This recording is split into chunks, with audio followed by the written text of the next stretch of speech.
Report ಬಂದಿದೆ, CM clean chit ಆಗಿದೆ. ಆದರೆ ಬಿಜೆಪಿ ಜೊತೆಗೆ ಎಲ್ಲರೂ ಕೂಡ ಹೇಳ್ತಾ ಇರುವಂಥದ್ದು ವಿಪಕ್ಷಗಳು ಇದು ಸರ್ಕಾರದ ಪ್ರೇರಿತ ರಿಪೋರ್ಟ್ ಅಂತ. ಈ ಬಿ ಜೆ ಪಿಯವ್ರಿಗೆ JDS ಅವ್ರಿಗೆ ಮಾನ ಮರ್ಯಾದೆ ಇದೆಯನ್ರಿ. ನಾನು ಆವತ್ತೇ ಹೇಳಿದ್ದೆ, ಚಾಮುಂಡೇಶ್ವರಿ ಬಂದು ಪ್ರಮಾಣ ಮಾಡಿರಿ ಅಂತ ಹೇಳಿ ನಿಮ್ಮ MLA ಯಾರು ಶ್ರೀವತ್ಸ ಅವ್ರು ಯಾರೋ ಇನ್ನೊಬ್ಬರು MLC ಅವ್ರಿಗೆಲ್ಲ ಹೇಳಿದ್ದೆ. ನಾವೇನಾದರೂ ತಪ್ಪು ಮಾಡಿದರೆ ನಾನು ಬಂದು ಚಾಮುಂಡೇಶ್ವರಿ ಹತ್ರ ಪ್ರಮಾಣ ಮಾಡ್ತೀನಿ, ಅಲ್ಲಿ ಬಂದು ನೀವು ಮಾಡಿ ಅಂತ. ಯಾರಿಗೂ ಬರಲಿಕ್ಕೆ ಯೋಗ್ಯತೆ ಇಲ್ಲ. ಸುಮ್ಮನೆ ಇವತ್ತಿನ ದಿನ ಲೋಕಾಯುಕ್ತ ವರದಿ ಸರಿ ಇಲ್ಲ, ಇದು ಸರಿ ಇಲ್ಲ ಅಂದರೆ ಅದಕ್ಕೇನಾದರೂ ಅರ್ಥ ಇದೆಯಾ? ಮತ್ತು ಇನ್ಯಾರು ಕೊಡೋಣ ಹಂಗಾದ್ರೆ? ನಮ್ಮ ರಾಜ್ಯದಲ್ಲಿ ಅತ್ಯಂತ ಬಲಶಾಲಿಯಾಗಿರೋದು ಈ ಹಿಂದಿನ ಅನೇಕ ಮುಖ್ಯಮಂತ್ರಿಗಳನ್ನು ಮಂತ್ರಿಗಳನ್ನು ತಪ್ಪು ಮಾಡಿದಾಗ ಜೈಲುಗಟ್ಟು ಅಂತ ಕೆಲಸ ಮಾಡಿರೋದು ಲೋಕಾಯುಕ್ತ ಕೊಟ್ಟಿರುವಂತಹ ರಿಪೋರ್ಟ್ಗೂ ನಮ್ಗೆ ಸಂಬಂಧ ಇಲ್ಲ. ನಮಗೆ ಅದಕ್ಕೆ ಸಂಬಂಧನೇ ಇಲ್ಲ. ಅವರು ಯಾವುದೇ ಪೂರ್ವಾಗ್ರಹ ಪೀಡಿತರಾಗಿ ಯಾವುದು ಕೆಲಸ ಮಾಡಲಿಲ್ಲ. ಅವರು ಏನು ಆ್ಯಕ್ಚುಯಲ್ಸ್ ಏನಿದೆ ಅದ್ರ ಬಗ್ಗೆ ಇನ್ವೆಸ್ಟಿಗೇಷನ್ ಮಾಡಿದ್ದಾರೆ, ಯಾವುದು ತಪ್ಕೊಂಡು ಬಂದಿಲ್ಲ, ಅದಕ್ಕೆ ರಿಪೋರ್ಟ್ ಹಾಕಿದ್ದಾರೆ. ಇನ್ಯಾವ್ದು ಹಂಗಾದ್ರೆ ಕಂಪ್ಲೇಂಟ್ ಮಾಡಿಬಿಟ್ಟಿದ್ರೆ ಅದು ಕರೆಕ್ಟ್ ಇತ್ತಾ?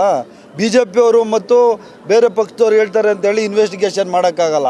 ಇನ್ವೆಸ್ಟಿಗೇಷನ್ ಅವ್ರದ್ದೇ ಸ್ವತಂತ್ರ ಸಂಸ್ಥೆ. ಅದನ್ನು ನಾನು ಇವತ್ತು ಅವ್ರು ಏನು ಮಾಡಿದ್ದಾರೆ ಅದನ್ನು ಸ್ವಾಗತ ಮಾಡ್ತೀನಿ.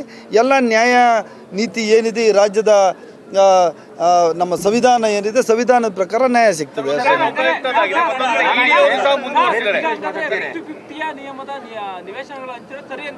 50-50 ನಿವೇಶನಗಳು ಹಂಚಿರೋದ್ರ ಬಗ್ಗೆ ಸಾಧಕ ಬಾಧಕಗಳನ್ನ ದೇಸಾಯಿ ಕಮಿಟಿಗೆ ಕೊಟ್ಟಿದ್ದೀವಿ. ಏಕಸದಸ್ಯ ಅವ್ರದ್ದು ಕಮಿಟಿ ಮಾಡಿದ್ದೀವಿ. ಅವರು ಅದನ್ನು ಚೇರ್ ಮಾಡ್ತಿದ್ದಾರೆ.